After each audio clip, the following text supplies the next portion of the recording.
বোনের মৃত্যু গল্পের ১১ নম্বর পার্ট নিয়ে চলে আসলাম। তো বেশি কথা না বাড়িয়ে চলুন গল্প শুরু করা যাক। গাড়িতে ওঠার পর ম্যামকে ড্রাইভিং সিটে দেখে অবাক হয়ে গিয়েছি। আমি বললাম, ম্যাম, আপনি গাড়ি চালাতে পারেন? তো তোমার কি মনে হয়? আমি বললাম, আমার তো আপনাকে দেখে মনেই হয় না যে আপনি গাড়ি চালাতে পারবেন। কিন্তু আপনি কেন কষ্ট করতে যাবেন? যদি বলেন আমি চালাবো। তার দরকার নেই।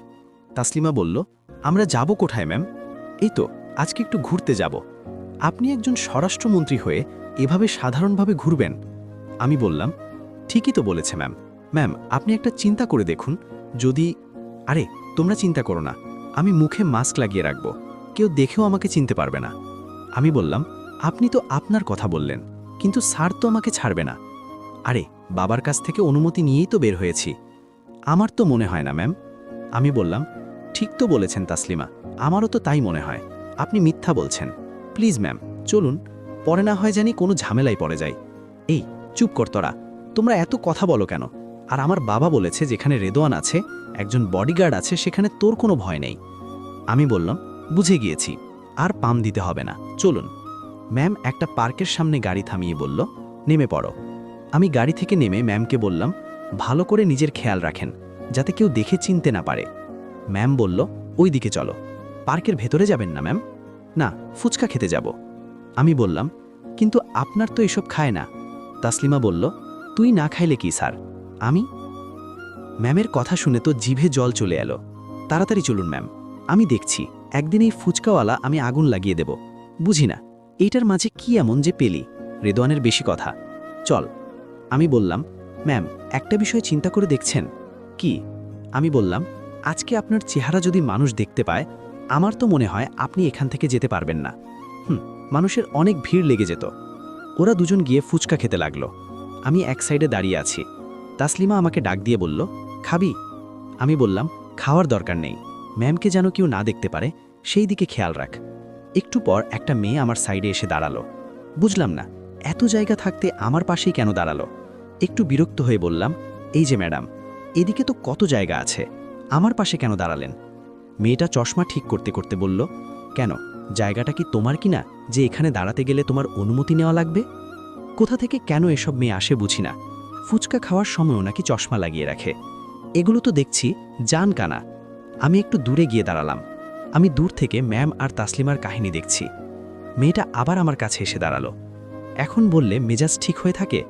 আমি বললাম, এই যে আপু, দেখতে শুনতে কত সুন্দর না? এদিকে দেখে কত সিঙ্গেল দাঁড়িয়ে আছে, ওদের কাছে গিয়ে দাঁড়ান, সম্মান পাবেন। আর সিঙ্গেল থাকলে ওরা সিঙ্গেল করে দিবে, আমার কাছ থেকে তবুও দূরে যান। ভাইয়া, একটা কথা বলার ছিল। কি ব্যাপার, হঠাৎ মেয়েটা এত ভদ্র হয়ে গেল কেন? আমি বললাম, ঠিক আছে ঠিক আছে, তাড়াতাড়ি বলুন।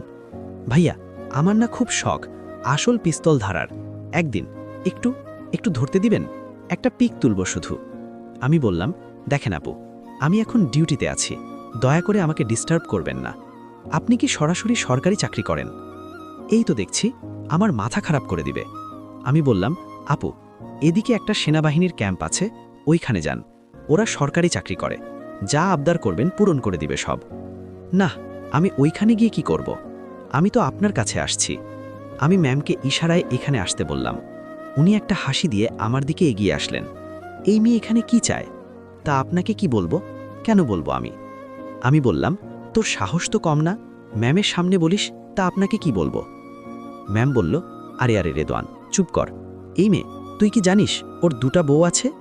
আমি হতভম্ব হয়ে গেলাম ম্যামের কথা শুনে। তাই অদ্ভুত দৃষ্টিতে ম্যামের দিকে তাকিয়ে বললাম, কি? ম্যাম বলল, আরে কালকে একজনকে ডিভোর্স দিয়ে আরেকজনকে বিয়ে করে, মানেই নাই। মেয়েটা মুখ কালো করে বলল, আপু, মিথ্যা বললেন কেন? ম্যাম বলল, আরে যারা সরকারি চাকরি করে না, তুমি খোঁজ নিয়ে দেখো, ওদের পেছনে তো তোমার মতো মেয়ের লাইন লেগে থাকে। এই জন্যই যাকে ওদের ভালো লাগে তাদের বিয়ে করে নেয়, একটার দুইটা। যাই হোক, এখন তুমিও যদি চাও, আমি কথা বলতে পারি ওর মার সাথে। আমি তো চাচ্ছিলাম কোনো সরকারি চাকরিজীবী ছেলেকে বিয়ে করে লাইফ সেটেল করে নিব, কিন্তু আপনি আমাকে বাঁচিয়ে দিলেন। আমি বললাম, এই মেয়ে, এত বকবক করিস না তো, যা এখান থেকে। মেজাজ গরম হয়ে গেল। আমার দিকে মুখ বাঁকিয়ে বলল, আমাকে চিনিস তুই? আমি বললাম, তুই কি কোনো খান সাহেবের নাতি যে তোরে চিনতে হবে? যাবি এখান থেকে নাকি গুলি করব? মেয়েটা ভয়ে ভয়ে চলে গেল। ম্যাম, আমি আগেই বলেছি, এভাবে খোলামেলা জায়গায় আমাদের আসা উচিত হয়নি। আমার তো ঘুরতে মন চাচ্ছে, তাই বের হয়েছি। চল, আমরা একটা প্রিয় জায়গা আছে, অনেকদিন সেখানে যাওয়া হয় না। আমি বললাম, পরে বাসায় যাবেন তো? তারপর আরেকটা জায়গায় যাব, আজকে শুধু ঘুরবো আর ঘুরবো। আমি বললাম, আমি এখানেই স্যারকে ফোন করে দাঁড়াই। আমাকে ফাঁসাতে চান না?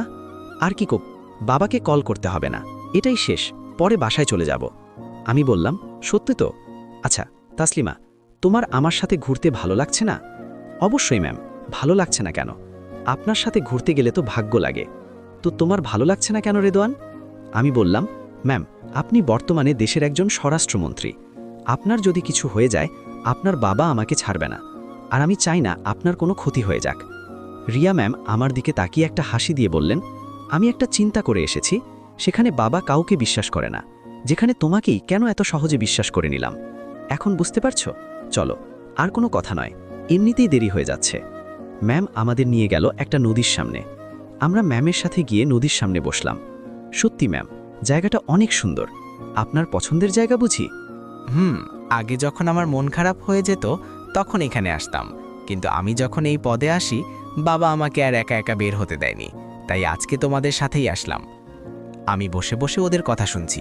হঠাৎ তাসলিমা একটা প্রশ্ন করল, আচ্ছা ম্যাম, আমরা আজকে মাত্র জয়েন করেছি, এর মাঝেই আমাদের এত বিশ্বাস করে কিভাবে আপনার সাথে আনলেন? ভয় করে না আপনাকে যদি আমরা মেরে ফেলি? তোমাকে দেখে এমন মনে হয় না, আমি মানুষের চোখ দেখলেই বুঝতে পারি। আমি জানি তোমরা আমার সাথে কি করতে চাও, আগে থেকেই সবকিছু খবর আমার কাছে থাকে। আমি বললাম, আমার সম্পর্কে কিছু বলবেন না ম্যাম?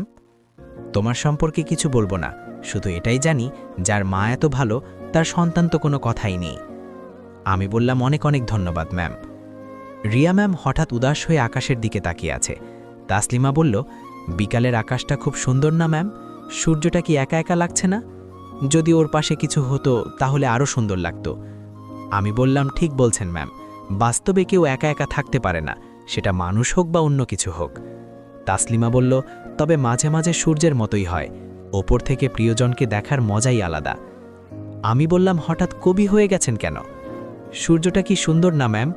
ওপর থেকে হয়তো প্রিয়জনকে রৌদ্রের আলো দিয়ে বাঁচিয়ে রাখছে। ও চায় ওর প্রিয়জন ভালো থাকুক, ও দূর থেকেই ওর প্রিয়জনের সুখ দেখতে চায়, আর ভেতরে ভেতরে বেচারি জ্বালাপোড়ায় মরছে, না কিছু বলতে পারছে আর না কিছু করতে পারছে। আমারও একই অবস্থা, ওর মতোই।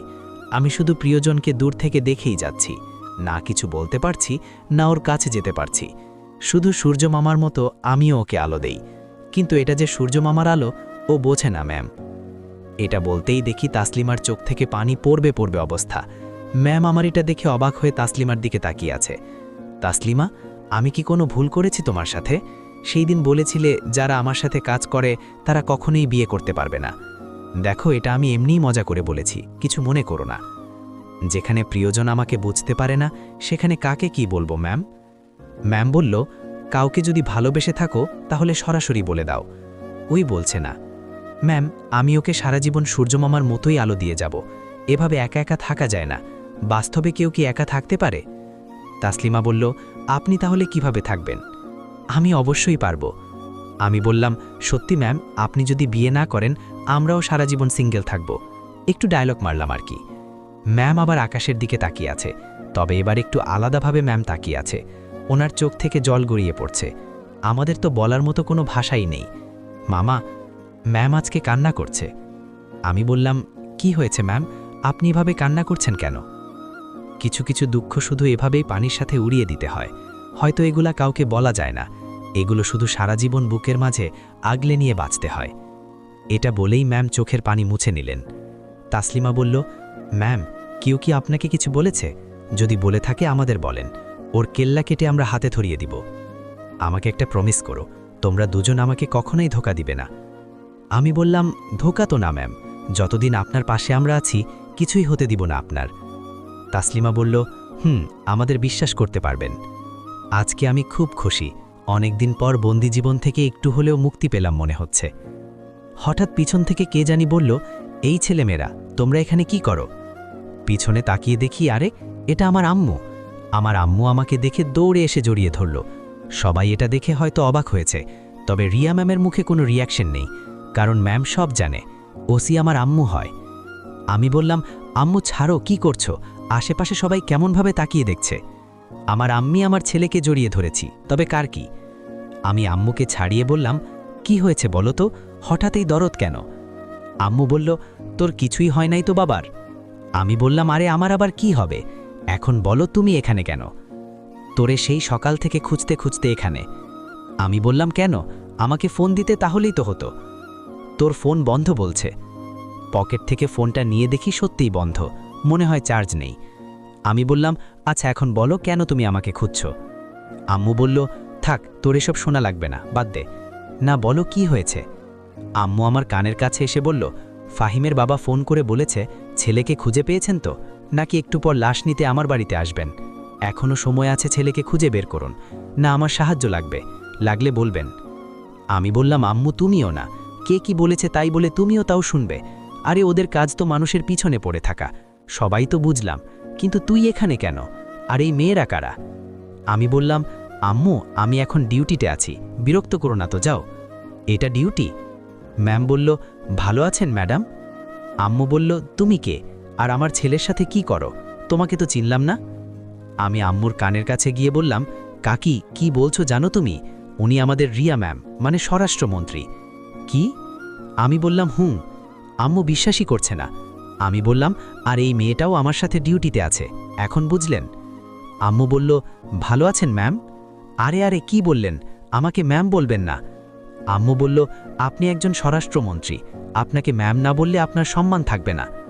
আরে এসব বলা বাদ দেন, আমি আপনার মেয়ের মতোই, তাই আমার নাম ধরে ডাকবেন।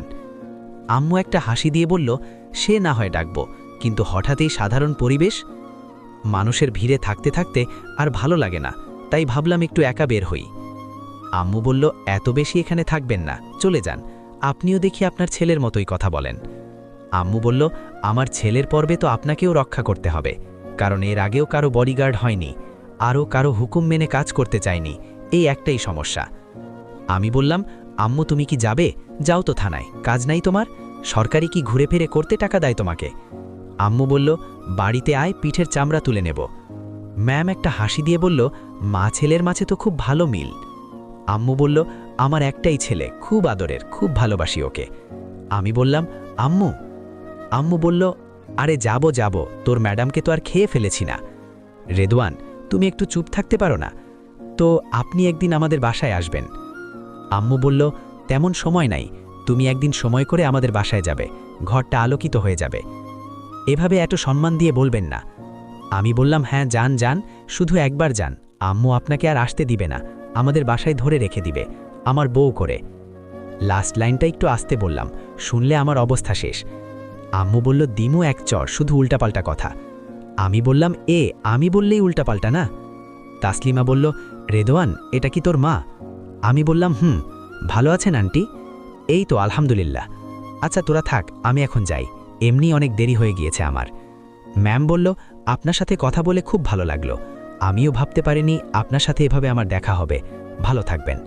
আর রেদওয়ান, ওনাকে নিয়ে যত তাড়াতাড়ি সম্ভব এখান থেকে চলে যাও। আমি বললাম, আম্মু, আর আমাকে নিয়ে এত চিন্তা করবেন না। আম্মু চলে যাওয়ার পর ম্যাম আমার দিকে তাকিয়ে বললেন, তোমার মা তোমাকে খুব ভালোবাসে। আমি বললাম, কি বলবো ম্যাম, অনেক অনেক ভালোবাসে আমার আম্মু আমাকে, যা কোনো কিছুর সাথে তুলনা করা যাবে না। তোমার মায়ের ভালোবাসা দেখে আমার আম্মুর কথা মনে পড়ে গেল। তাসলিমা বলল, কেন ম্যাম, আপনার মা কোথায়? আমার আম্মু দেশের বাইরে থাকে। আমি বললাম, কেন ম্যাম, আপনাদের এত টাকা? এই প্রশ্ন আর করিও না, এগুলো লুকিয়েই থাক। আমি বললাম, আপনার ইচ্ছা, তো এখন চলেন ম্যাম। চলো, আর এখানে থাকা যাবে না। আমরা গাড়ির দিকে যেতে লাগলাম। হঠাৎ ম্যাম দাঁড়িয়ে বললেন, দাঁড়াও তোমরা। আমি বললাম, এখন আবার কি হয়েছে ম্যাম? আজকে আমরা হেঁটে যাব, অনেক দিন হলো হাঁটা হয় না। আমি বললাম, আপনার মাথা খারাপ হয়েছে? আপনি হেঁটে যাবেন? আপনার বাবা যদি এই কথা শুনতে পারে আমাকে তো শেষ করে দিবে,